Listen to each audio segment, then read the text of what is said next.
الحمدللہ وکفا وسلام علی عبادہ الذین اصطفى اما بعد فاعوذ باللہ من الشیطان الرجیم بسم اللہ الرحمن الرحیم وَلَقَدْ أَرْسَلْنَا رُسُلًا مِّن قَبْلِكَ وَجَعَلْنَا لَهُمْ أَزْوَاجًا ذُرِّيَّةً صدق اللہ وصدق رسولہ النبی الکریم۔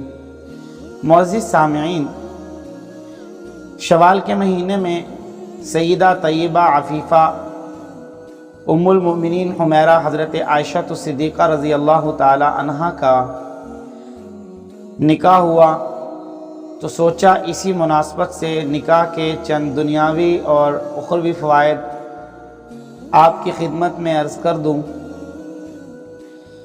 سب سے پہلے قرآن کریم کی اس آیت کو سمجھیں۔ اللہ رب العزت نے نبی کریم صلی اللہ علیہ وسلم سے ارشاد فرمایا قرآن کریم میں، وَلَقَدْ أَرْسَلْنَا رُسُلًا مِّن قَبْلِكَ، اے پیارے محبوب پیغمبر صلی اللہ علیہ وسلم، البتہ تحقیق ہم نے تم سے پہلے رسول بھیجے، وَجَعَلْنَا لَهُمْ أَزْوَاجًا ذُرِّيَّةً، اور ان کی بیوییں اور ان کے بچے بھی تھے۔ یاد رکھیں، اللہ رب العزت نے نبی کریم صلی اللہ علیہ وسلم کو یہ پیغام قرآن کریم میں ارشاد فرمایا تو عقد نکاح کا حکم اللہ کے نبی علیہ الصلوۃ والسلام نے بھی اپنی پیاری حدیث مبارکہ اور سنت سے امت کو دیا۔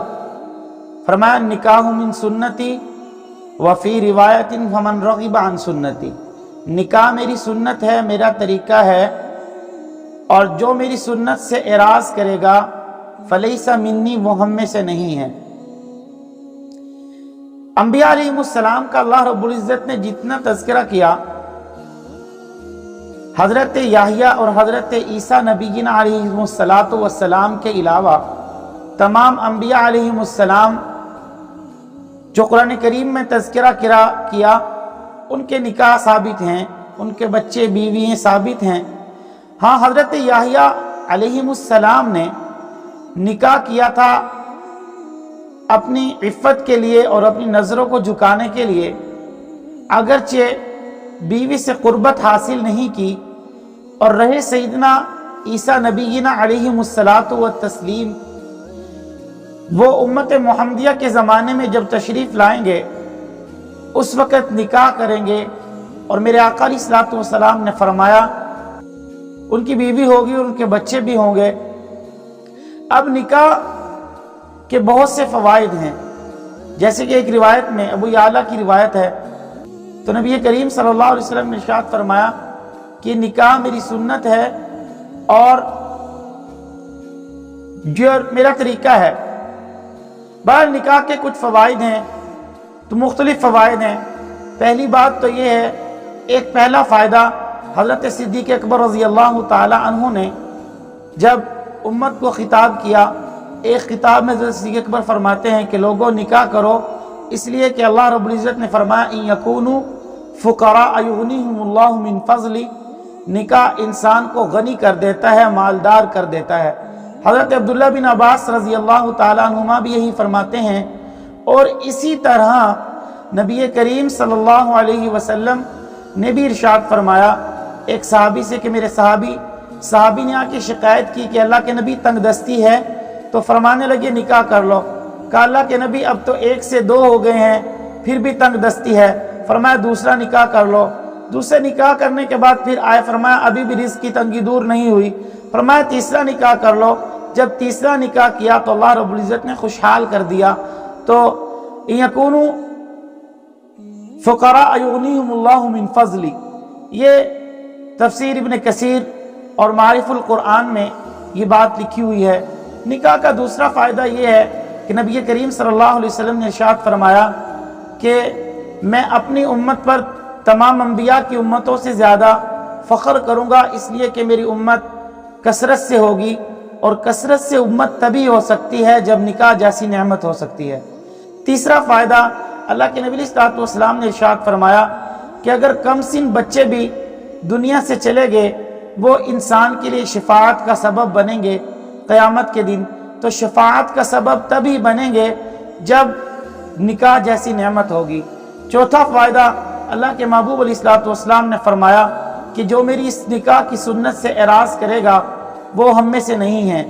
پھر نبی کریم صلی اللہ علیہ وسلم نے ایک اور روایت میں ارشاد فرمایا کہ نکاح میری سنت ہے اور جو میرے طریقے پر چلے گا وہ مجھ سے زیادہ محبت کرنے والا ہے۔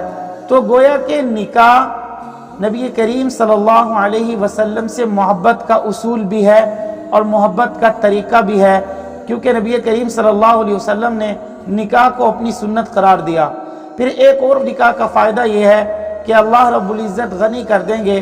پھر ایک اور فائدہ نکاح کا یہ ہے کہ وہ انسان کو دو ہی چیزوں کی فکر ہوتی ہے، رزق کی اور پیٹ کی۔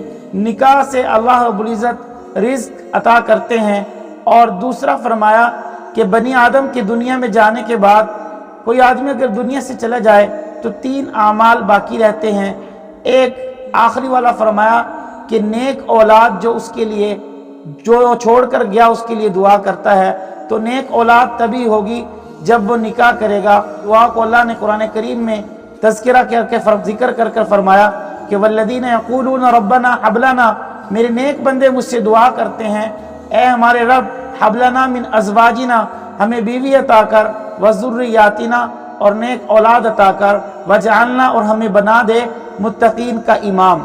تو نکاح کا ایک فائدہ اور بھی ہے، وہ یہ کہ انسان سکون اختیار کرتا ہے، جیسے کہ قرآن کریم کی آیت ہے کہ اللہ رب العزت نے ہر چیز کو جوڑے جوڑے پیدا کیا اور لتسکنوا الیہا، تاکہ تم سکون اختیار کرو۔ حضرت نبینا آدم علیہ السلام کو جب اللہ نے پیدا کیا تو اس کی بائیں پسلی سے حضرت حوا کو پیدا کیا۔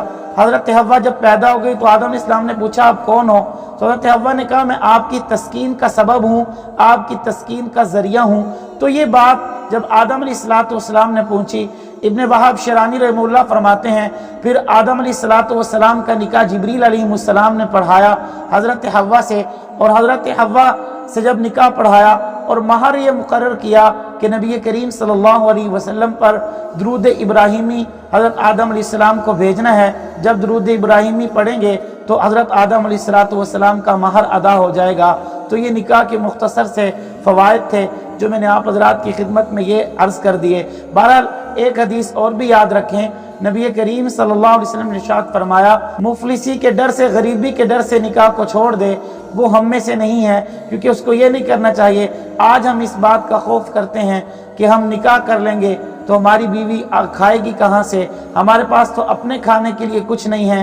بار اللہ کے نبی نے خود ارشاد فرمایا اے نوجوانوں کی جماعت، اگر تم طاقت رکھتے ہو تو نکاح کرو۔ تو اگر کوئی نکاح پر قدرت رکھتا ہے اور پھر بھی وہ نکاح نہیں کرتا تو یاد رکھیں نبی کریم صلی اللہ علیہ وسلم نے ارشاد فرمایا وہ ہم میں سے نہیں ہے۔ تو میرے دوستو، نکاح جہاں ایک اہم عبادت ہے وہاں نبی کریم صلی اللہ علیہ وسلم سے محبت کا اصول بھی ہے۔ اللہ رب العزت سمجھ کر عمل کرنے کی توفیق عطا فرمائے۔ وما علینا الا البلاغ۔